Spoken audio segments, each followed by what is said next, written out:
नमस्कार, मी doctor Apurva Deshpande, IVF consultant and gynaecologist from Baramati.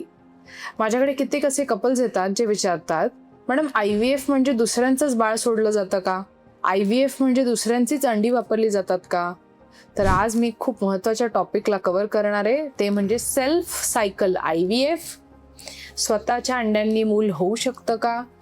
कोणी सेल्फ सायकल IVF करावं आणि डोनर एग्सचा वापर योग्यरित्या कधी करता येतो, हे सगळं आज आपण व्हिडिओमध्ये जाणून घेणार आहोत. याचे काय स्टेप्स असतात, काय चॅलेंजेस असतात, हे सगळं मी तुम्हाला स्टेप बाय स्टेप सांगणार आहे. त्यामुळे एंडपर्यंत हा व्हिडिओ जरूर बघायचा आहे. सो तुम्हाला माहिती आहे का, मी नेहमी सेल्फ सायकल बद्दल सांगत असते पेशंट्सना की आपण सेल्फ सायकलच केलं पाहिजे. आपण स्वतःचीच अंडी वापरून जास्तीत जास्त प्रेग्नंट होण्याचा प्रयत्न केला पाहिजे. कारण शेवटी ते बाळ तुमच्यासारखं दिसलं पाहिजे, त्याचे डोळे तुमच्यासारखे पाहिजे, त्याची स्माईल तुमच्यासारखी पाहिजे आणि आपल्या सगळ्यांना हे किती आवडतं असं होणं. तर आता सेल्फ सायकल म्हणजे एक्झॅक्टली काय, की फर्टिलायझेशनसाठी नेमकं कुठले गॅमिट्स वापरले जात आहेत, इंजेक्शन्स कोणाला द्यायचेत आणि एक्झॅक्टली काय करणार आहोत. सो सेल्फ सायकल म्हणजे तुमची अंडी वापरली जातात, तुमच्या मेल पार्टनरचे स्पर्म्स वापरले जातात, त्याचं फर्टिलायझेशन करून जे बाळ तयार होतं त्याला युट्रसमध्ये सोडणे म्हणजे सेल्फ सायकल IVF. तर आता याची काय स्टेप्स असतात. पहिली स्टेप म्हणजे ओव्हेरियन स्टिम्युलेशन. तुमच्या अंड्यांना योग्य डोसमध्ये इंजेक्शन्स दिले जातात,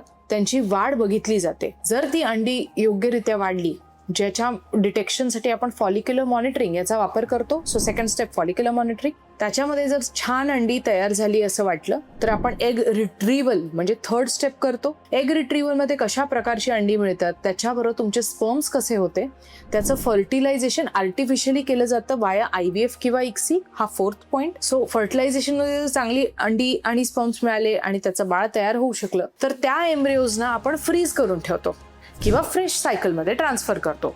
so freezing or no freezing, and then we go to the fifth step and that is embryo transfer. So embryo transfer मध्ये तुमचं बनलेलं भ्रूण हे तुमच्या युट्राइन लाइनिंग मध्ये सोडलं जातं आणि अशा प्रकारे आपण सेल्फ सायकल कंप्लीट करतो. तर self cycle versus donor cycle. तर सेल्फ सायकलचा फायदा असा की तुमचं नॅचरली जेनेटिक कनेक्शन असतं बेबी बरोबर, एक इमोशनल बॉन्डिंग असतं आणि ते मेंटली जास्त सॅटिस्फाईंग असतं. पण remember, donor IVF is also a blessing for many couples with premature menopause, premature ovarian insufficiency, low AMH म्हणजे खूपच कमी अंड्यांची संख्या असणं, तुमचं लवकर मेनोपॉज येणं, ह्या सगळ्या गोष्टींमध्ये आपल्याला डोनर एग्सचा वापर करता येतो.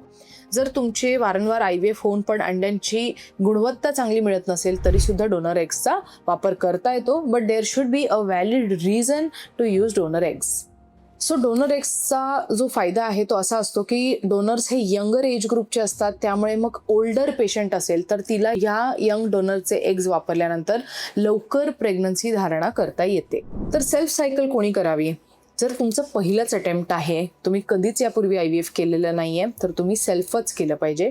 सेकंड, जर तुमची AMH ची व्हॅल्यू चांगली असेल, जर तुमची अंड्यांची संख्या आणि गुणवत्ता दोन्ही पण एस्टॅब्लिश्ड आहे की चांगलं आहे आणि तुमचे जर खूपदा IVF फेल नसतील झाले तरी सुद्धा तुम्ही सेल्फ सायकललाच प्रेफर केलं पाहिजे. आता सेल्फ सायकलला काही चॅलेंजेस पण असतात, जसं की तुमचं जर लो AMH असेल किंवा तुमची पुअर एग क्वालिटी असेल, तुमची कमी अंडी मिळत आहेत आणि एम्ब्रिओ क्वालिटी सुद्धा चांगली मिळत नसेल तर हे आपल्याला सेल्फ सायकलला अडथळा निर्माण करू शकतात आणि त्यावेळेला मग आपल्याला नेक्स्ट ऑप्शनचा विचार करावा लागू शकतो किंवा एग पुलिंग म्हणजे वारंवार अंड्यांना फ्रीज करून ठेवण्यासाठी जी प्रोसिजर करायला लागते त्याला एग ॲक्युम्युलेशन असं म्हणतात, ती प्रोसिजर करावी लागू शकते.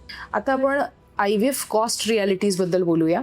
तर जेव्हा सेल्फ सायकल IVF करतो तेव्हा कॉस्ट रिझनेबल असते आणि डिपेंडिंग अपॉन युअर सेंटर ते कसे इंजेक्शन्स वापरतात, काय प्रोटोकॉल वापरतात, त्याप्रमाणे रिझनेबल कम्पॅरेबल कॉस्ट असू शकते. आता डोनर IVFला जास्त कॉस्ट आपल्याला मोजावी लागू शकते, कारण आपण कुणाला तरी व्हॉलंटरीली डोनेट करायला लावतोय, ती फर्स्ट टाइम फ्रेश डोनर असली पाहिजे आणि त्याचे बरेचसे क्रायटेरिया मीट व्हायला पाहिजे. अशी डोनर ART रजिस्ट्री थ्रू मिळणं आणि त्या मिळवण्यासाठी तिचं इन्शुरन्स काढण्यासाठी लागणारे जे पैसे ते आपल्याला मोजावे लागू शकतात. सो थोडाफार प्रमाणात तो एक आपल्याला बॅलन्स गाठायला लागतो आणि कसं सेंटर आहे, टायर 1 सिटी, टायर 2 सिटी याच्यामध्ये पण खूप फरक पडतो. तर सगळ्यात शेवटी मी हेच सांगेन की कुठल्याही प्रकारचा IVF असो, तुमचं डाएट, स्लीप, न्यूट्रिशन हे खूप महत्त्वाचं आहे. Please hydrate yourself, exercise well, sleep well आणि आपल्याला डेफिनेटली त्याच्यानी बेटर IVF रिझल्ट्स मिळतील. सेल्फ सायकल जास्तीत जास्त सक्सेसफुल करण्यासाठी 2 ते 3 महिने स्वतःवरती काम करणं गरजेचं आहे. त्याच्याने तुमची एगची क्वालिटी इम्प्रूव्ह होते.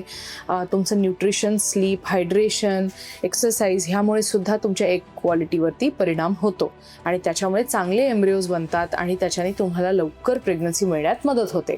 शेवटचं एकच सांगेन की self cycle IVF is very gratifying, but right patient selection, right patient planning आणि राईट एक्झिक्युशन अँड मॅनेजमेंट हे खूप महत्त्वाचं आहे. त्याच्यानी तुमचं सेल्फ सायकल सक्सेसफुल व्हायला खूप मदत होते. So all the very best. आणि तुम्हाला तुमच्या सायकल रिलेटेड कुठलेही डाऊट्स असतील तर प्लीज मला कमेंट बॉक्समध्ये टॅग करा. मी नक्कीच त्याचं उत्तर देईन. थँक्यू.